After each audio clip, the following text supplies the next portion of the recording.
Hello, everyone. Welcome and thanks for joining us for today's session. My name is Paige Matney and I'm the Office Associate in Lawrence County.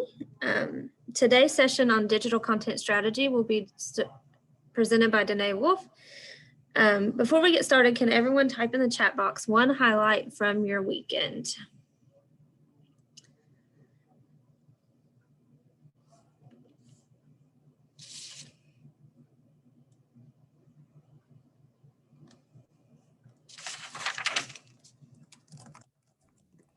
Hi, Paige Matney.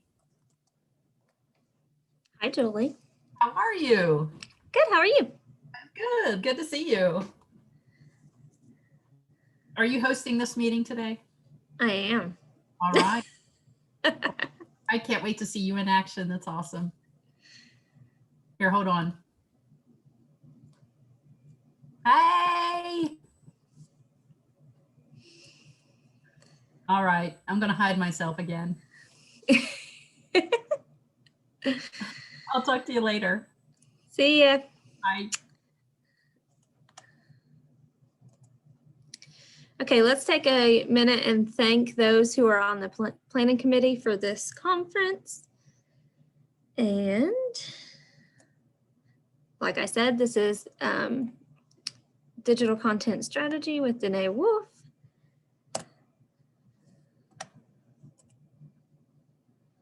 Also, this session is being recorded. All mics are muted, and you can use the chat box for any questions that you have. And without further ado, I'll turn time over to Danae for the presentation. All right, thank you so much, Paige. Well, good morning, everybody. How's everybody feeling today? And you can just type into the chat.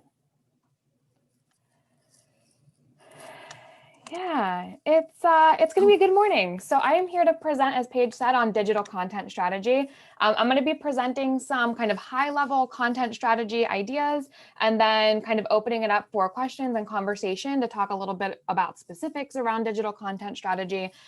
Don't hesitate to stop me at any time if you have questions. I'm here for you, and I want to ensure that you're getting your questions answered. So I am going to keep the chat open throughout the entire session as we go through here today, and I will make sure that I respond to those questions as we go. So let me go ahead and pull up my slide deck and we will jump right in. Vicki says, awake and anxious for this session. Good, good. So as I said, I'm Danae Wolfe, the Ed Tech specialist here with the Learning and Organizational Development Unit, and I'm talking about one of my favorite topics, which is digital content strategy. On, was it Thursday? I presented Facebook 101, and that session was really kind of narrowed down on one specific social media platform, and that's Facebook. It's sort of the catch-all social media platform, but there's a lot of other social platforms out there, and there's a lot of other just content delivery platforms that we'll kind of talk about as we go through today. We'll talk about sort of content formation, like how to think about the story or the narrative behind the piece of content. And then we'll talk a little bit about strategy too, to ensure that you're not siloing content into any one specific platform. So let's go ahead and jump right in. So here's what we do know. We are all meeting today virtually as opposed to face-to-face, thanks in large part to COVID and staying safe. Even before COVID, though, digital engagement has been super, super important. It's been a very important part of extension work, and it's been a very important part of how companies and organizations meet the needs of clientele and stakeholders in the community. Over the last 8 months, of course, digital engagement has been mostly our primary form of engagement with our communities. How many of you have maybe felt a little bit overwhelmed in learning the landscape of digital engagement and technology over the last 8 months? And you can either, if you have your camera on, you can physically raise your hand, you can type into the chat, yes, you can open up your participants window and raise your hand in the participants window. I see some yeses, some indeeds coming into the chat.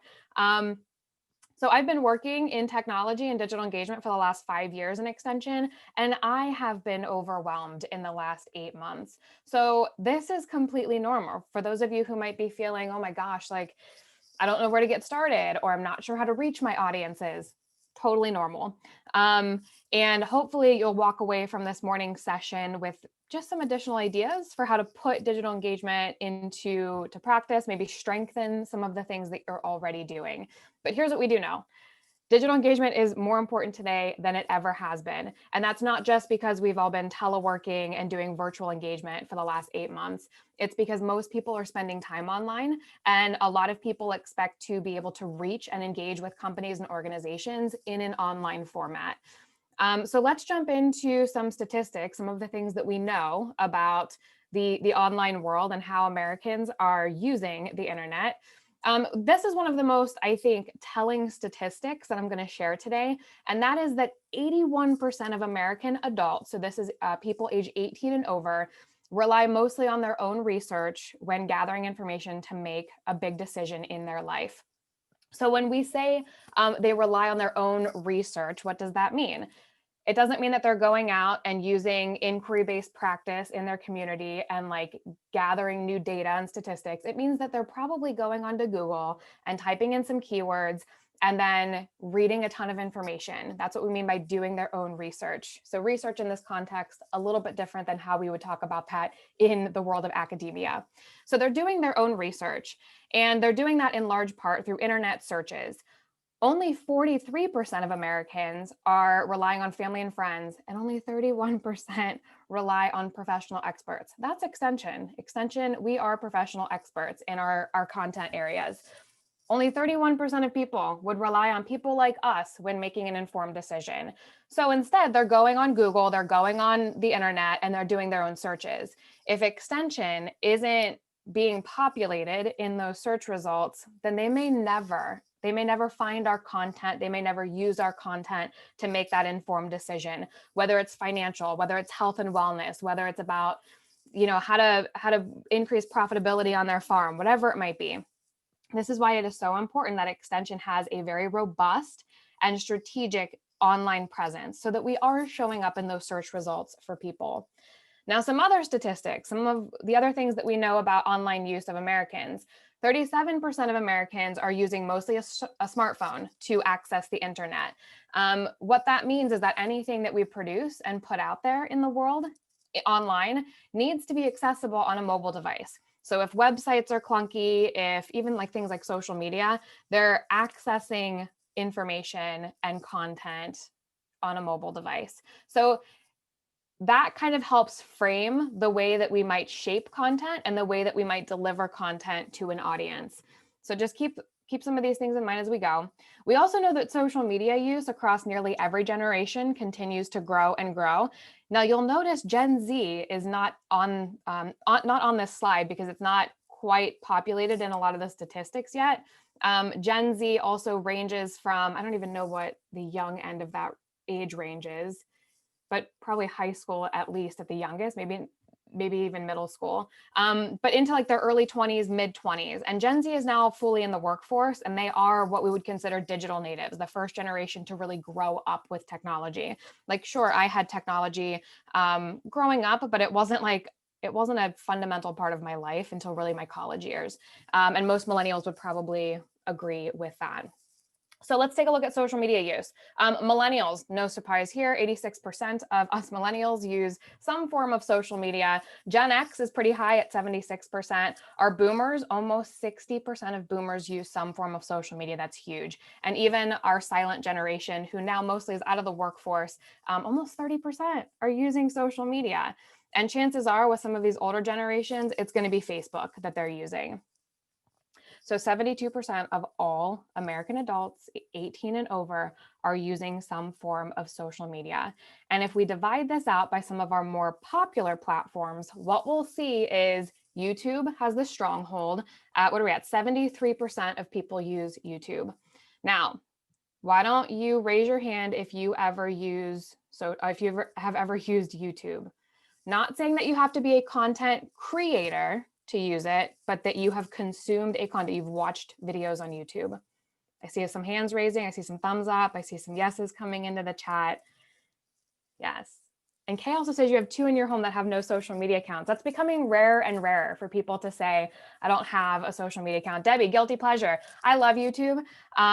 because I have learned so many new skills in my life on YouTube. The reason why YouTube is so high, it's the highest across any other social media platform, is unlike other platforms like Facebook and Instagram and Twitter, you don't necessarily have to be a content creator. You don't even have to have a YouTube account in order to go and search YouTube videos and find great content and consume it and learn just about any new skill that you would ever want to learn. So I don't have the statistics for how many people, how many YouTube users that is, are content creators versus just consumers, but my guess is that the consumers are way higher than the creators. So you can benefit from it without ever actually contributing to the platform. Facebook, on the other hand, is pretty high up there. Almost 70% of American adults have a Facebook account, compared to only 37% that use Instagram and only 22% that use Twitter. The Twitter statistic is always the most shocking for me, because as I look across the landscape of extension, if we're using social media, most people are using Facebook and Twitter, even though Twitter is so lowly used, or so infrequently used is more grammatically correct. Facebook is huge, and I tell people, if you only have time to really invest in one solid platform, make it Facebook, because that's going to be your catch-all. Unless, of course, your primary audience is that Gen Z audience. And I would have said a couple of years ago, Snapchat is where they're at. Today, what platform are they using? And you can just type this into the chat if you know. So if you had to pick one platform to reach Gen Z, yes, Amanda, it's TikTok. Now, how many of you all have used TikTok? I'm sure you probably all heard of it. I see a lot of no's coming in. Tina says, yes, you love it. That's awesome. Jenna says, me, yes. I just signed up for a TikTok account about a month ago. I'm not going to lie, it's my favorite social media platform, and I've been on Facebook for 15 years. It is unlike, Judy says, as a mother of 5, you have no choice. Yes. It is so unlike every other social media platform out there. Now, all of these statistics I got from Pew Research, which I'll share a little bit more about in a few minutes, but TikTok is not even populating in the statistics yet, because it just kind of exploded in the last couple of years. I think probably in the last year or so. It is so unlike every other social media platform out there. But I will tell you, I have seen videos from health professionals teaching, teenagers and young people about the health of their bodies. And teenagers are like, I never knew this stuff. I don't learn this stuff in school. There are dermatologists out there talking about how to clear up acne. There are oh my gosh, I'm trying to think some of the other stuff I follow, like health and wellness experts who are talking about eating healthy. There are mindfulness experts talking about mindfulness. There are so many experts on there, and they are finding engaging ways to talk about money management and stock market investment and things that young people often aren't taught in school. So they're learning so much. And yes, Jenna says, I was never a Vine user. I see, Shalice, you kind of said it was addicting. So TikTok is like the new Vine. It's like the next generation of Vine. And Vine, of course, was built to, was it 6-second videos? Like you had to tell a story in a 6-second video. And what you got was just a lot of really highly entertaining content. It was a wonderful platform. 6 seconds. Thank you. That's what I thought. So you have a very short amount of time, and a lot of TikToks are very short as well. I think you can do like 15 seconds up to a minute, but they're short, sweet. And I have learned so much about graphic design, and I fell upon like graphic design TikTok. So I see all these videos on using Adobe Illustrator and Procreate for the iPad, and I'm learning so much that I haven't learned in 15 years using tools like Illustrator and other Adobe products. So anyway, now that I've like given my platform on TikTok, if you're interested in using it, I've not used it in a work sense before, but I would be really interested in pulling a group together to think about how we might strategize behind using TikTok to reach new generations. So let's talk a little bit about the rural lag that we're experiencing too. And this is of all Americans, but I think that this is definitely true of Ohioans. The numbers might look a little bit different as we narrow that focus down on just Ohio. But what we do know, generally speaking, is that rural Americans are lagging behind urban and rural counterparts in terms of internet use, smartphone use, and even computer use in some cases. Although the lag might not be as much as sometimes we believe. Now, if we look across urban areas in Ohio and then maybe compare that to Appalachia, we might see a bigger gap, especially in terms of things like internet access and home broadband, just because the connectivity isn't there yet. We don't have like the infrastructure in place. So that's an issue that I know we've been talking about for quite a while. So let's look at the statistics. So rural Americans, in terms of home broadband use, 63% have home broadband compared to 79% of suburban audiences and 75% urban. So that's quite a bit behind. But smartphone use lags only slightly less behind. So rural smartphone use is 71% compared to 83 and 83 in both suburban and rural. And then if we look at computer use, 69% of rural Americans are using a computer at home compared to 80% of suburban and 73% of urban. So yeah, Kenneth, Southern Ohio, Southeastern Ohio in particular is definitely worse for especially internet access. So how does that affect then digital engagement strategy? Well, if you are one of those counties in Southeastern Ohio or in other parts of Ohio that really lacks internet access, you have to ask yourself, are you going to invest a ton of time and energy into building a robust digital engagement strategy just for no one to be able to access your stuff? Probably not. So that's when we have to start thinking a little bit strategically about who our audiences are and how we're going to reach them. Now we're going to break down some of these social media stats a little bit further. The reason why I'm focusing so much on social media is because as part of our digital engagement strategy, it is one of the best, most convenient, and quite frankly, the cheapest way that we can reach these audiences. And as we go through the rest of the session here this morning, you'll kind of get a sense on like, how do you actually create that social media strategy? But we'll also talk about other types of content as well. So just hang tight if you're interested in some of those other areas. So if we look at our youngest generation of adults, age 18 to 29, so this encompasses both like the older Gen Zs and then the younger millennials, 91% use YouTube. That's huge. What I've heard over the last maybe 4 or 5 years is that young people aren't using Facebook. That's usually not the case. Young people do use Facebook, but it's probably not their primary platform. They're probably using platforms like Instagram, today TikTok, but they probably still have a Facebook account. Instagram is 67% compared to 62 Snapchat. I imagine though Snapchat has either leveled off or maybe even started to decline, thanks in large part to TikTok. And 33% use Twitter. The other thing I'll mention here as we go through some of these social stats is the use of Facebook in particular. Like I said, with this younger demographic, Facebook likely is not the primary platform of this demographic, but there is what we call very high reciprocity. So there's a very high chance that if you're using Instagram, you're probably also using Facebook. If you're using Twitter, you're probably also using Facebook.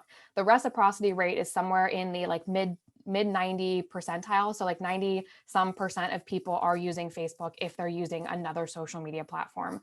So that's why we tend to focus so much energy on the Facebook platform, is it's because most people are using it.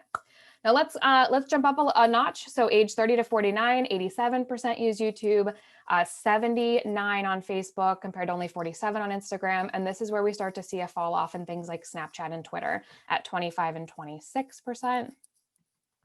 If we jump up to our 50 to 64-year-olds, 70% still using YouTube, still really high compared to 68 on Facebook, again, still really high. And now we see a pretty large drop, only 23% on Instagram, 9% on Snapchat, no surprise there, and then 17% on Twitter, which is still pretty high.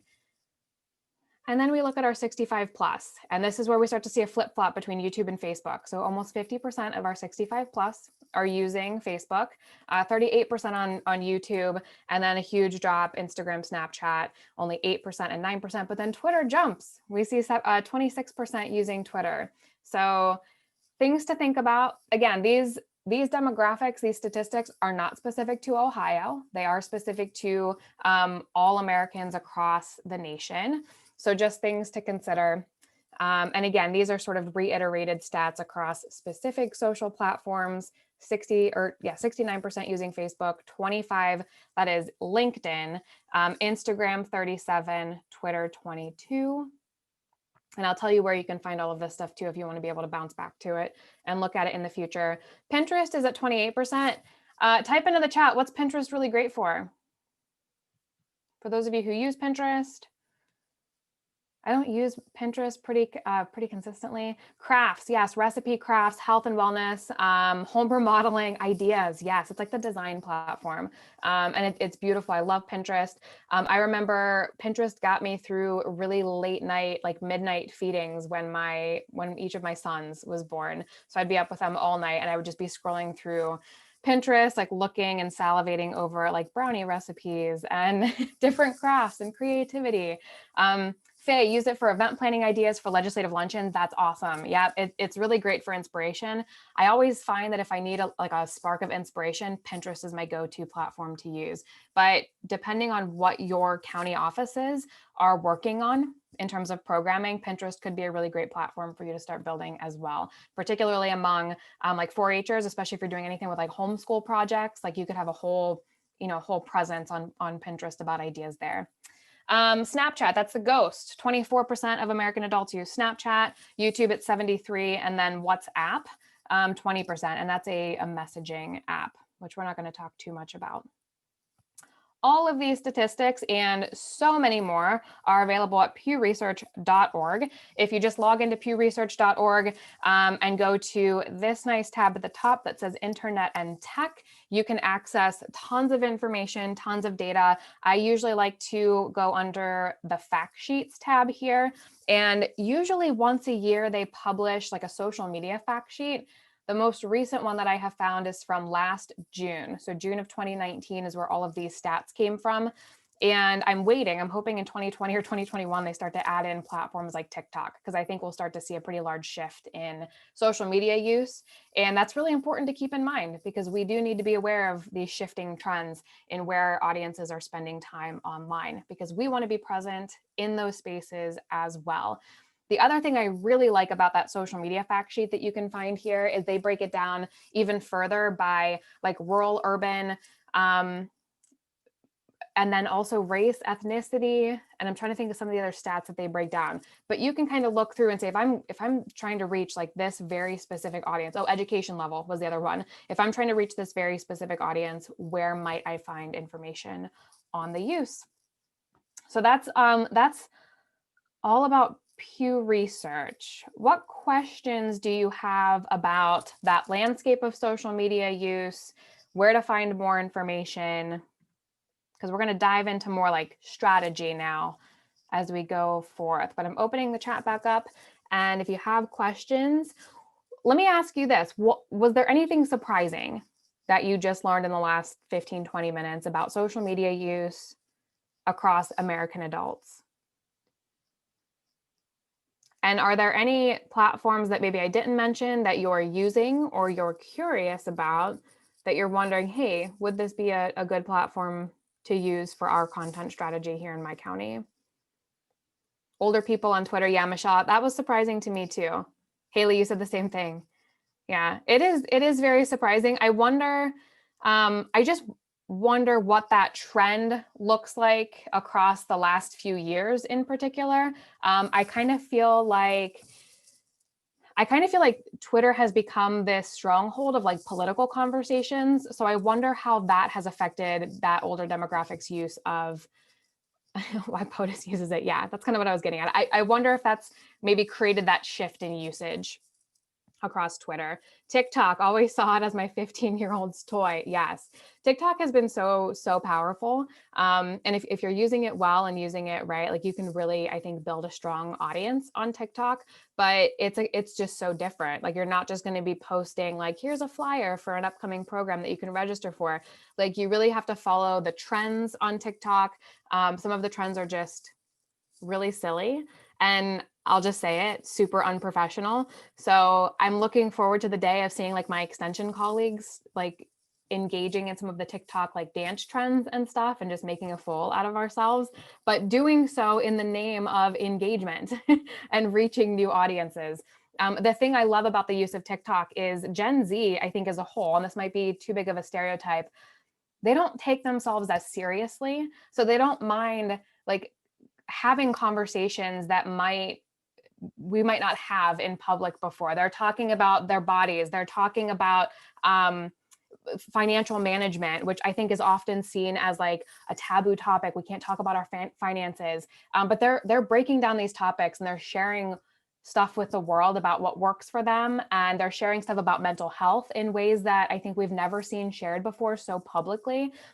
They don't take themselves as seriously, but they're also, I think, very aware of themselves. And it's such a different, it's mind blowing. So if you need some like just mental refreshment, download TikTok and just start scrolling through it. I have found it to be a really cool platform.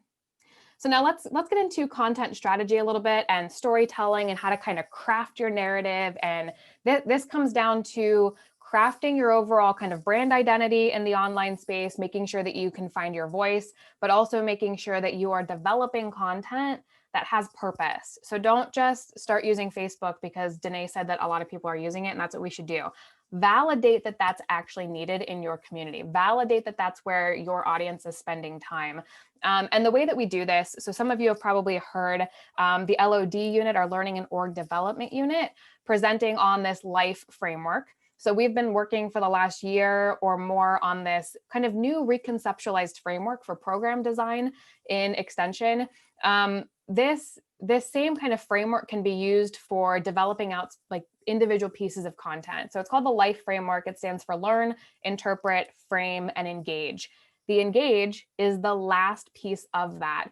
So rather than engage being first, where you say, hey, I'm going to use Facebook because that's where my audience is, you start to understand like, who is my audience? So that's the learn piece.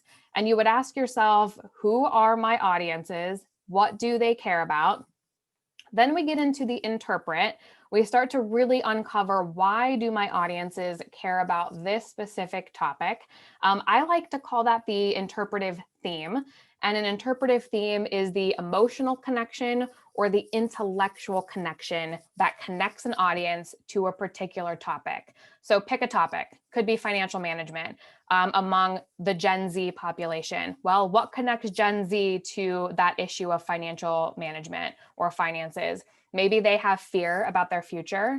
You could come up with so many different emotional themes. I won't get too heavy into that right now, but if you're interested in learning more, schedule a meeting with me and I can kind of help understand that storytelling piece. I can help you understand that a little bit further. Finally, I shouldn't say finally, this is the second to the last.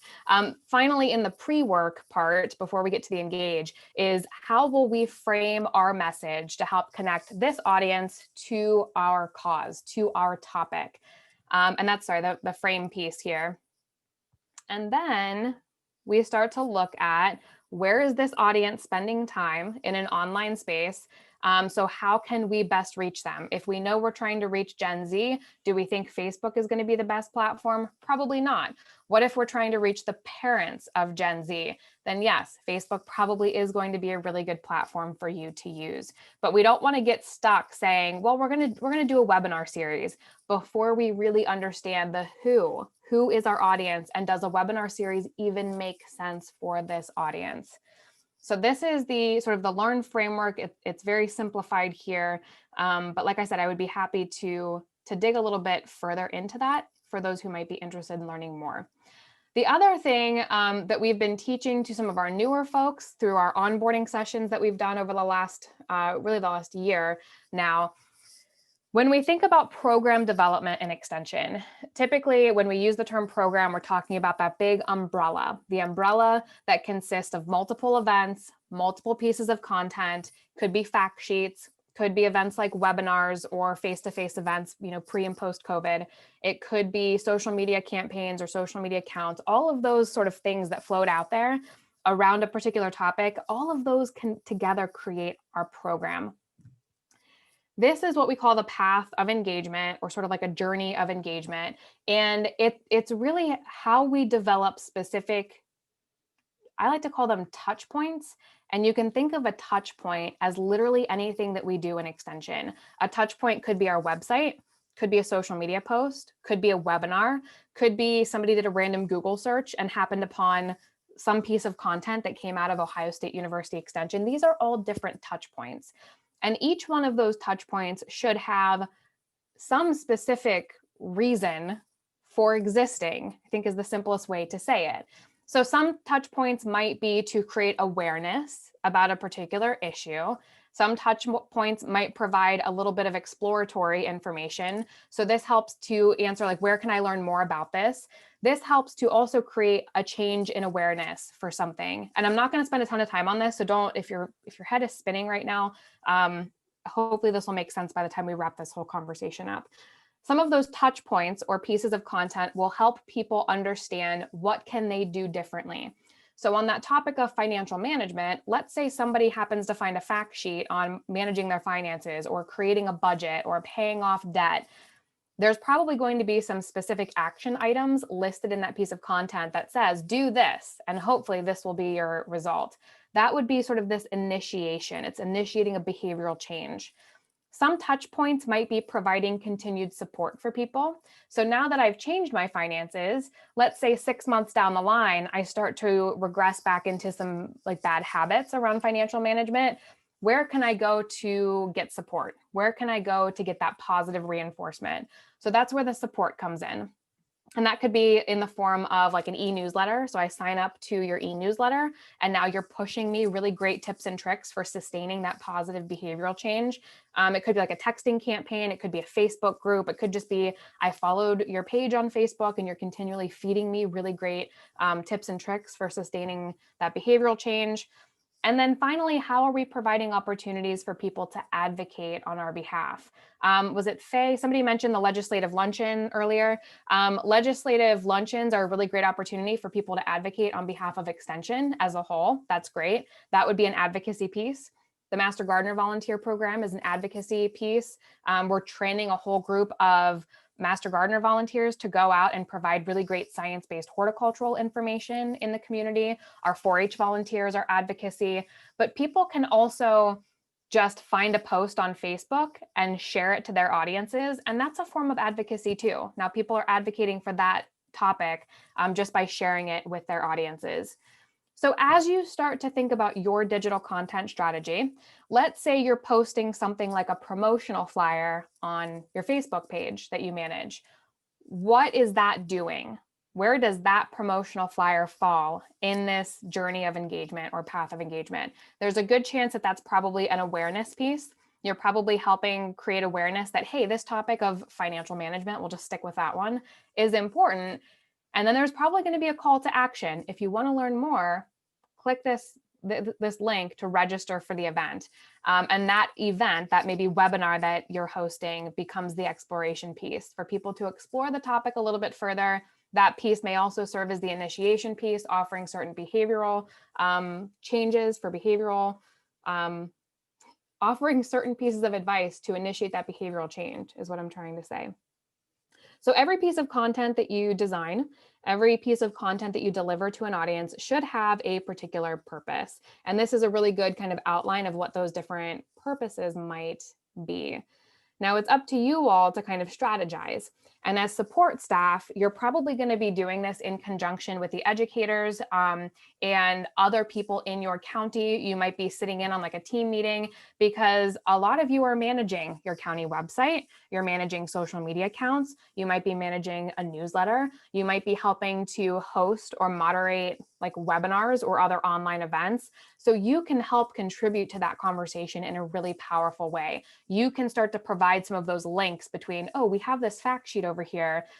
When we post this piece of content on social media, let me post this call to action that strategically leads people to that fact sheet. So you're kind of breaking those silos down and thinking about this as one big web. And how can you start to create these really important connections for your end users and help connect them into all of this content that we have available. And we have a ton of content available already. So some of this stuff, you don't even have to think about creating a brand new piece of content. You're just using strategic calls to action to lead people to this content. And that really comes down to having a strategy. What questions are popping up, if any? I know that sort of engagement, those 5 like stages of engagement are probably new for a lot of people. And again, they're basic recommendations. We're not saying like every single piece of content has to have like an assigned stage of engagement. They're just basic recommendations for how we know, based on statistics and research, people tend to interact with companies and organizations. A lot of that comes from the world of marketing as we think about purchase funnels. So how do we make people aware of a certain product and then convince them to try it out, and then convince them to buy it, and then convince them to tell their friends about how great it was so that they buy it too. That's the advocacy piece. We're kind of just thinking about it in the same way, but we're applying it to an extension context. And our product is education, right? So we are like any other business out there, but our end product is education, and we might not be selling it, we're delivering it. And our product is also engagement. We're trying to engage with people. So keep those questions coming in if you have them. I want to shift a little bit and talk a little bit more in depth about this idea of strategy. So some things that extension does are really high touch. And it's difficult to replicate high touch experiences in a virtual platform. Can anybody, based on your experience in the last 8 months, can anybody share some examples of something that is a really high touch event that extension does that is really difficult to translate to a virtual space? 4-H camp, exactly. 4-H Camp K is a great example. What other examples do you have?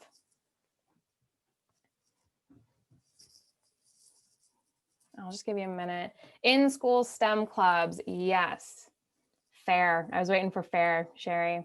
Fair, and I mean, all the examples that you guys gave, the STEM clubs, fair, market animal, hands-on quality assurance, these are things that are very difficult to replicate in virtual spaces. Some of them can be done with proper planning, lead time, technology, support, but some of these just function really, really well in a high touch space. High touch means that there's a lot of user interaction or customer interaction. When we think of high touch, we often immediately think of face-to-face opportunities. But we can facilitate high touch learning opportunities in virtual spaces. It just takes a little bit more, I think, time and kind of energy and strategy to think about how to do that. So, for example, a high touch virtual experience might be something like, instead of kind of what I'm doing now, like this is kind of I'm teaching you, and it's more of a one-way flow of information, and I'm trying to like provide some discussion questions and stuff along the way to keep you all engaged. But this is really kind of me talking at you largely. Instead, we could have done more of a flipped classroom where I could have given you a ton of content ahead of time, maybe not a ton, some content ahead of time to peruse, and then invite you into a high touch virtual experience where we sit and we have like, breakout room conversations. That's still pretty high touch because we're really engaging with one another in a more robust way. So, but high touch tends to, I think the assumption is that it tends to be really good for face-to-face stuff, and it is. And some things can't be replicated very easily in an online world. Now, then we have this high tech part. And when you think of high tech, what are some things that you think about? So if high touch is all about those touch points with individual customers, high tech isn't. So when you think something that's completely high tech, your engagement is going to be pretty passive with people. What might be a high tech experience in an extension context?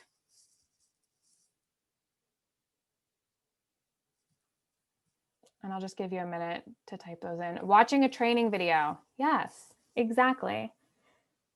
So watching a training video, K, is a really fabulous example. Skillathon judging. So you're probably having people submit projects and then you're judging them, but there might not be a ton of interaction happening. So these are good examples. So high tech for me in the extension context would be, K, just like you said, somebody does a Google search, they happen upon our YouTube account, they watch a video. They may never interact with who created the video. They may never interact with anybody in your county office, but they still had a huge benefit from watching your training video. They don't know who you are.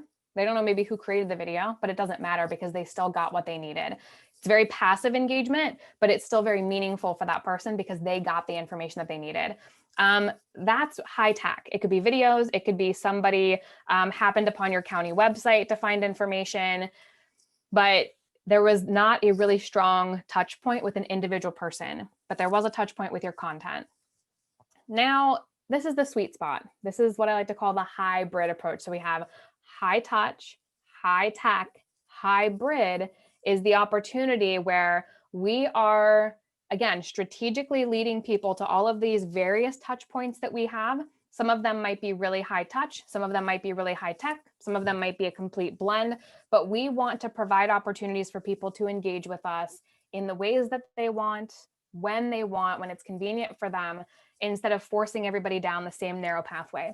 So if we only ever say, well, you can reach our website and then you can come to our face-to-face events, what about all of those other people who don't have time to attend face-to-face events because they're farmers out in their field, they're harvesting, they're planting, they don't have time to stop what they're doing? What about the parents who have young kids at home? Now they're probably homeschooling in some parts. They don't have time to drop everything and attend a live event. They want to just be able to go on your YouTube account and watch videos as they need when they have time to do so. That's hybrid. We're kind of creating opportunities for people that are strategic and that make sense for them. And that's what I love about digital content strategy, is that's what it's all about, is thinking about that whole landscape and then how can you create these connections between everything that you do. When I look at outcomes of digital engagement strategy, and you could apply this to your social media strategy, you could apply this to your website, you could apply it to an e-newsletter or a webinar series, really anything, or you can apply it really broadly to all of those things as your overall strategy. Ask yourself, what is it that you are trying to accomplish? In some cases, we are trying to, I like to call this the DIME method, D-I-M-E. In some cases, we're trying to diversify the audience. We're trying to reach people that we've never reached before. And the virtual world is really great for that. We can reach new people using social media, using websites. Do you want to just keep people informed? So this would be, we're keeping our 4-H parents informed about upcoming form deadlines. That would be inform.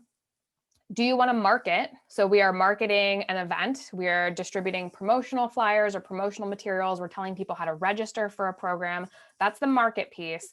Or do we want to engage, educate, and entertain? And none of these 4 things are any better than any other one, but each of them has a place. So the content that you create and the platforms that you use to achieve certain goals will be different depending on what outcome you want to achieve. So if you're trying to reach like your 4-H parents that are already stakeholders, you already have their contact information, you know how to engage them. Are you going to create a TikTok account that none of those parents are using because you think it might be fun? No, probably not. But if you're trying to diversify an audience and engage an entirely new audience that you've never reached before, and you know that that audience is using TikTok, then yes, that's a really good example of using TikTok.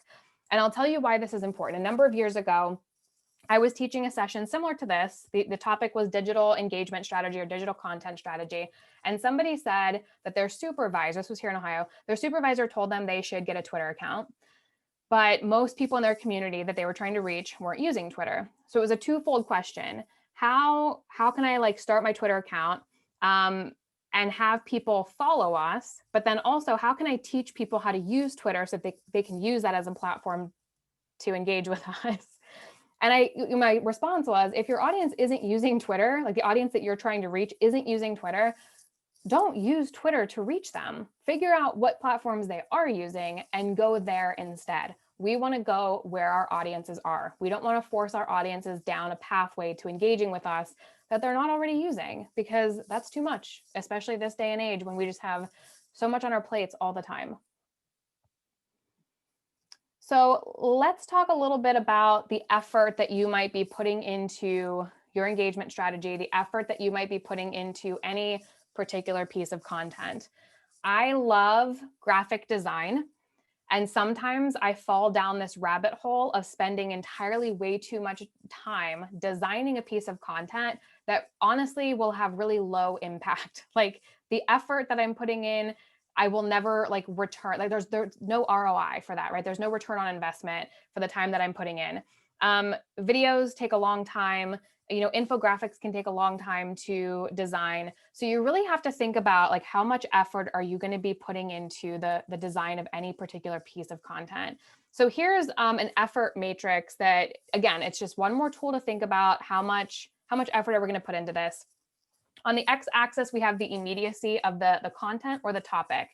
So is it something that is really urgent and that needs to be distributed very quickly because people need to know about this issue? Or is it non-urgent? Do you have a little bit of time to think about what you're going to design and how you're going to design it? On the y-axis, we have longevity. So this would be the lifespan of that topic or of that particular piece of content. Is it highly ephemeral, meaning it's here today and gone tomorrow, and it's not going to be long-lived? Or is it evergreen content? And evergreen content is content that stays relevant for a long period of time. So things like managing your budget for the holidays or creating a holiday budget, that content is going to be just as relevant today when you create that for the upcoming holiday season as it will be probably 3, 4, 5 years from now when we think about this same topic around this time of year down the line. So that would be more evergreen content. So for your highly urgent content that is ephemeral, it needs to get out soon, and it's short-lived, you're probably not going to put a ton of effort into that piece of content. That's not to say it's going to look like garbage and that it doesn't have to be branded and that it can, it could be really poorly designed. It just means you're probably not going to produce like a feature-length documentary film for something that you need to be able to get out quickly. So that's going to be your more low-effort content. For things that are urgent, they need to get out pretty quickly, but we know if we do this well and right, we can reuse this piece of content over and over again, or we can reuse at least the narrative that we create over and over again. That's going to be a little bit more medium-term effort. Similarly, if it's non-urgent, but highly ephemeral, so you have a little bit more time, it doesn't have to get out tomorrow or this week, but it's going to be short-lived, but we can still pack a punch with it. That's going to be medium-term effort or medium effort. Versus stuff that's non-urgent, we have a ton of time to work on this and make it great, and it's going to be evergreen. What we use today will be super relevant this time next year. That's going to be more high effort stuff. And that evergreen piece to me is so important for digital content because you can reuse content over and over again, especially if you continue to grow your audience. And this is really true of things like your newsletter or social media use. Just because you created a post 6 months ago that did really, really, really well, doesn't mean you can't post that content again. You might want to change a few things about it, or you might not. I've seen companies and organizations post the same exact content because they say, hey, you know what? We've grown our followership by several hundred people. We want the new people to see this content now. So reuse it, repost it. That's evergreen content. Just make sure that you're posting it with real reason behind it and that it makes sense to do. Don't post something that your audience is going to be like, wait, why are they posting this piece of content on holiday budgeting, over the summer, which may or may not make, the most sense. So there's a lot, when we think about technology use and digital engagement, there's a lot. I think for many years, I've simplified this in my head and I'm like, oh, it's so easy. Just pick and choose all of these different things. But when you actually start to break it down and look at the landscape of technology, I like to break it down into two silos, if you will. There's the delivery platforms. These are the platforms that you will use to reach people. And then there's the specific content types. So this is the specific pieces of content that you can create to deliver through your delivery platforms.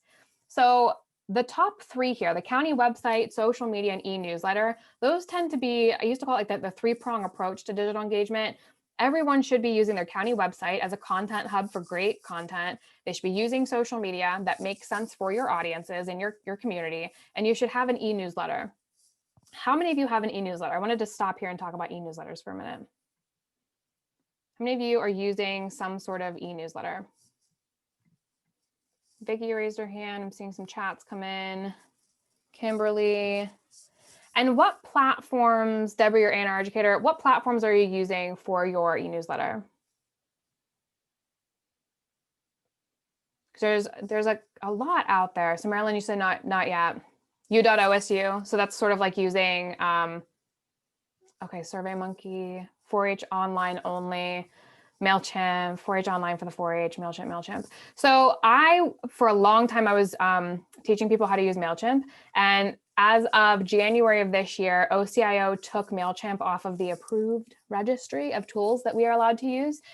For those of you using it, don't worry about that because it has never been widely announced and we've never been told like you have to pull your newsletters off of MailChimp.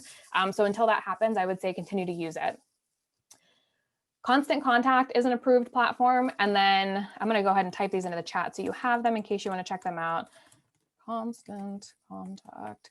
And then Microsoft Sway is another platform that is not built to be an e-newsletter platform. So you cannot solicit subscriptions, like people can't subscribe to a Microsoft Sway, but they do have a really great template to produce highly interactive newsletters using Sway. And then you can send that newsletter link out to an already established listserv. So you could use the OSU, like osu.list.osu, create a listserv using that platform, and then send this link to your newsletter to that listserv. The thing about tools like MailChimp and Constant Contact is it's all in one. So people can subscribe directly to your newsletter. U.OSU functions the same way. People can subscribe to your blog space, but you can use it as a newsletter. So when you post a new post, everybody who has subscribed to receive updates will get an email in their inbox, which is great. The reason why e-newsletters are so important, and whether you're using the U.OSU platform for it, whether you're using 4-H Online, whether you're using MailChimp or Constant Contact, the reason why this is so important is because we want to stay present in the minds of people. And we do that by pushing content to them. We can't just expect people to always come to us. And I think sometimes people say, well, you know, if somebody needs something, they can just go to our county website. But how often do you just randomly go to a company's website unless you actually need something here and now, right? We want to stay top of mind for people. We want to, I don't want to say we want to be in their face all the time, but we want to be in their lives, right? We want to be giving them value in their life. And we do that by pushing our content out to them. And we use platforms like newsletters and social media to push our content to people, or blog spaces that people can subscribe to. So that's why your social media and your e-newsletter are such important pieces of your content strategy. Now, it's going to be up to your county and the people that you work with to figure out, are we going to have social media for the entire county? And if so, what's our content strategy there? Who's going to be responsible for creating the content, posting the content? If you have an e-newsletter, is it specific to just A&R? Is it your entire county? If you're using a platform like Constant Contact or MailChimp, you can have one big county master list. So for newsletters that you want to go to everybody on your subscription list, things like countywide news and updates and important information, then you can send that to your master list, but then you can also segment out individual lists. So let's say this newsletter is really only relevant for our farmers, or this one over here is really only relevant to our 4-H parents. You can start to segment those out in really robust ways using platforms like MailChimp and Constant Contact. But that's going to be up to your county to kind of figure out how you're going to use it. Other online delivery platforms for events and content would be things like webinars. Of course, we have the Zoom platform. We have Zoom meetings, which are really great for that high touch opportunity where people they can chat, you can do polling, you can do breakout rooms. People can just unmute themselves. They can turn on their video. You can have really great conversation. You can also do a webinar, but using the webinar platform on Zoom. And if you have questions about where to get a Zoom license for webinar, just let me know. You can just request one through our Office of Distance Ed and e-learning. Webinars are really nice because you don't have to worry about the audience facilitation or moderation. You don't have to worry about muting people or shutting off their videos if they are doing inappropriate things. And you have a lot more control over what your audience does. Online courses are also really great. So we have Scarlet now at our disposal, which is powered by Canvas. It's just Scarlet Canvas. So if somebody in your county, if one of your staff really want to develop an online course for something, that's great. Because now if it's like a passive self-paced online course, you can develop that all out. You can publish it, and then people might pay several $100s to take to take that course on their own time. And you don't have to do a ton to facilitate it. So it could be a really good revenue stream for you. It is going to take some time to get up and running, but it's a really great opportunity for people to learn. So create like a masterclass, right? Like here's a masterclass on getting your farm business started, or here's a masterclass on, I don't know, pick a topic, financial management. You can also do podcasts. We have an increasing number of podcasts in the extension landscape too. And if you have questions about doing a podcast, I can help lead you in the right direction for where to find more information on that. On the other side here, we have different content types. So do you want to produce video? Do you want to produce just sort of a static graphic? Do you want to produce slide decks? Like a PowerPoint slide deck obviously lends itself really well to some sort of online webinar. That's what I'm using here today to teach you. Are you going to be producing things like promotional flyers? Are you going to be writing articles, which could go great on your county website, could be great for your newsletter. You can write articles on social media. Are you going to do infographics? And PictoChart is a really great tool for infographics for those interested in learning more about that. So think about your two different things, right? Your content types and then your content delivery platforms. There's always been this revolving question in my mind too about which comes first. Do I choose the content type or do I choose the delivery platform? And there's no right answer to this. You might have some topics that lend themselves really well to a specific content type. Like you want to show people how to plant something in the garden. Well, great, do a video tutorial so that people can see it, right? Like instead of just talking about it, show them how to do that in video. Now that you know you're going to do a video, where are you going to deliver it or how are you going to deliver it? You can do Facebook, you can do YouTube if you have a YouTube channel. You can host it on a platform like YouTube, but then embed it on your county website or embed it in a newsletter. You can't embed video in a newsletter, but you can link to it in your newsletter and send it that way. There might be other situations where a huge portion of my audience is spending time on Facebook. So I've chosen my delivery platform now. Now I can start to think about what specific pieces of content am I going to use to post on Facebook. So there's no right or wrong answer when you think about which comes first, content or delivery. It is all very audience specific. The last thing I kind of want to wrap up here with is this piece that I think over the last, at least for the last 5.5 years that I've been in this position, we've gotten very caught up in this idea of like, ooh, technology, ooh, shiny new things.